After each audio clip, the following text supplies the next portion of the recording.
दोस्तों, एक बार फिर से पाकिस्तान और अफगानिस्तान के बीच एक जंग छिड़ गई है।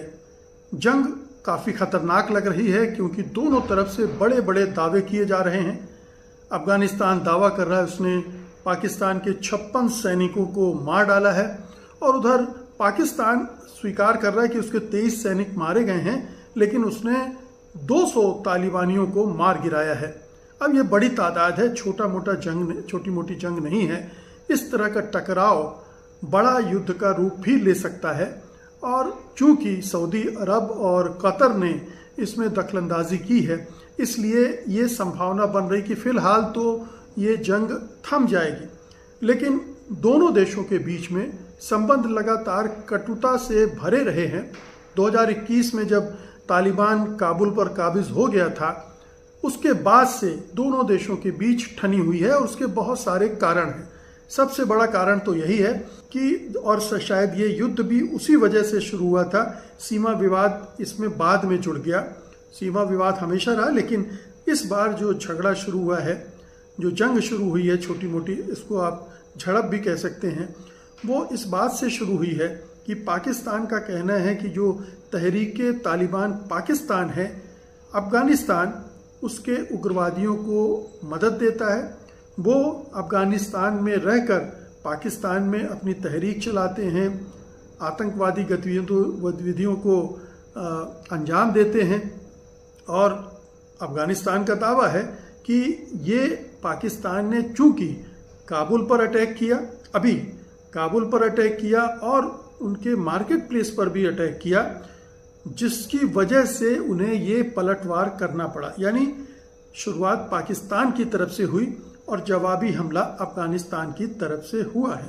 पाकिस्तान का आरोप है तहरीके तालिबान को शह दे रहा है काबुल, और इस वजह से पाकिस्तान में उग्रवादी गतिविधियां होती हैं, आए दिन वहाँ पर बम विस्फोट वगैरह होते रहते हैं, तो वो उनके खिलाफ कार्रवाई करना चाहती है और इस चक्कर में दोनों के बीच भिड़ंत होती रहती है।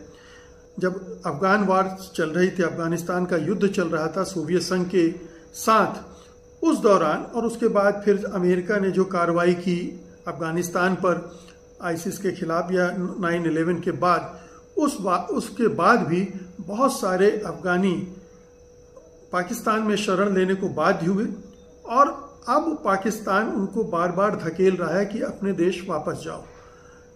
इस वजह से भी तनाव बढ़ रहा है। तो वो अफगानी जो वहाँ पर अभी हैं पाकिस्तान में, वो भी नाराज हैं और वो तहरीके तालिबान के साथ मिलकर भी काम कर रहे हैं। तो पाकिस्तान के लिए ये एक बड़ी समस्या बन गया है तहरीके तालिबान, और चूंकि काबुल की तरफ से उसे शह मिल रही है, इसमें कोई संदेह नहीं कि जो तालिबान रिजीम है वो तहरीके तालिबान को समर्थन देती है, सहयोग देती है। उसके लिए ये एक कहना चाहिए तहरीके तालिबान एक औजार की तरह है, हथियार की तरह है, जिसको हाथ में लेकर वो पाकिस्तान पर दबाव बना सकता है, बनाता रहता है। तो अफगानिस्तान इस आतंकवादी संगठन को इस तरह से इस्तेमाल कर रहा है। पाकिस्तान इस पर काबू पाना चाहता है, लेकिन वो काबू पा नहीं पा रहा है। जो अफगानिस्तान में जो भी युद्ध हुआ उसमें पाकिस्तान की एक बड़ी भूमिका थी। उसने उस समय तालिबान की मदद की, उसको खड़ा किया, और दूसरे जो गुट थे अफगानियों के जो सोवियत संघ से लड़ रहे थे या अमेरिका से लड़ रहे थे, उनको भी उनमें से कुछ को मदद भी करता रहा। भारत के लिए तो ये अच्छा है कि अगर पाकिस्तान का एक दूसरा पड़ोसी उससे अदावत रखता है और उसकी वजह से वहाँ पर अस्थिरता पैदा होती है, वो जंग के हालात वहाँ बने रहते हैं, और इसीलिए शायद वो तालिबान को अपने साथ मिलाने की कोशिश में लगा हुआ है।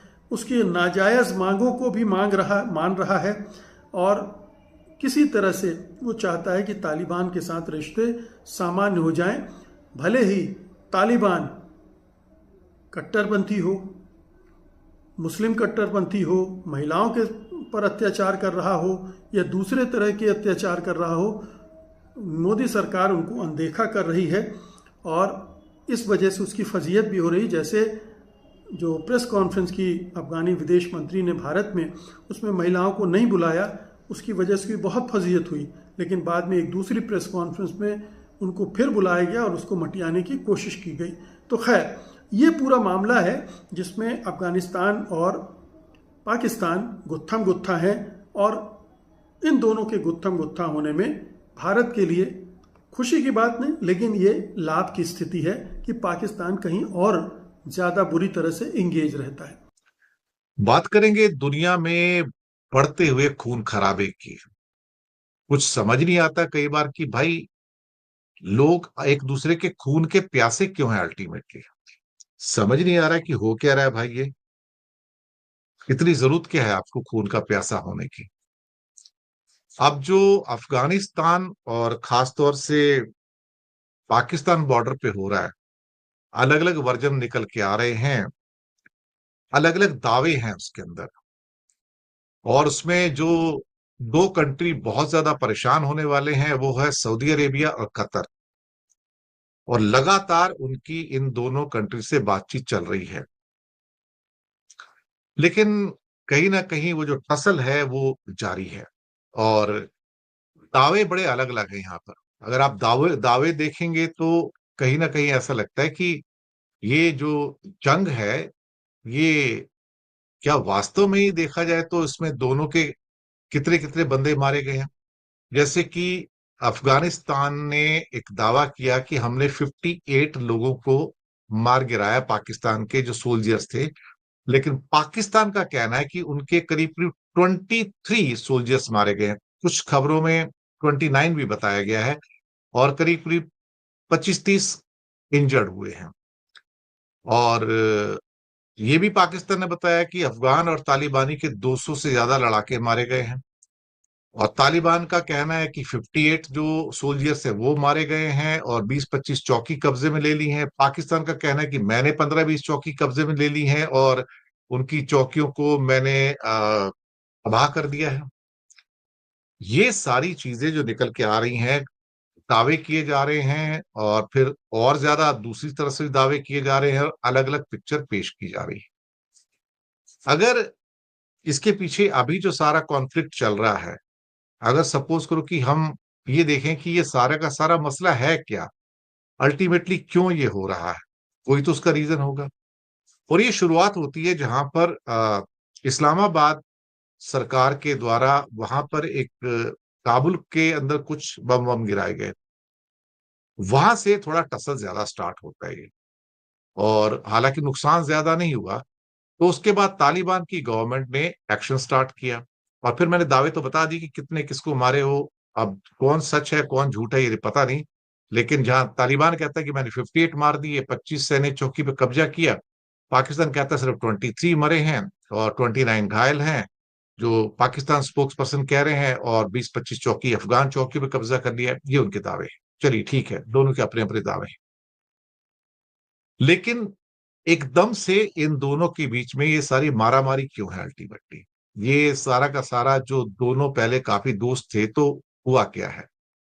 ये ऐसा लगता है कि कहीं ना कहीं कुछ एक ईगो कॉन्फ्लिक्ट है दोनों के बीच में कि कौन अल्टीमेटली यहाँ पर इस खित्ते के अंदर एक बड़ी पावर बन के उभरेगा। इस चक्कर में कतर और सऊदी रात भर परेशान रहे। और उनकी काफी क्या कहते हैं कि मीडिएशन भी रही है और बातचीत करते रहे। और दोनों पावरफुल कंट्री हैं, सऊदी भी और खासतौर से कतर भी।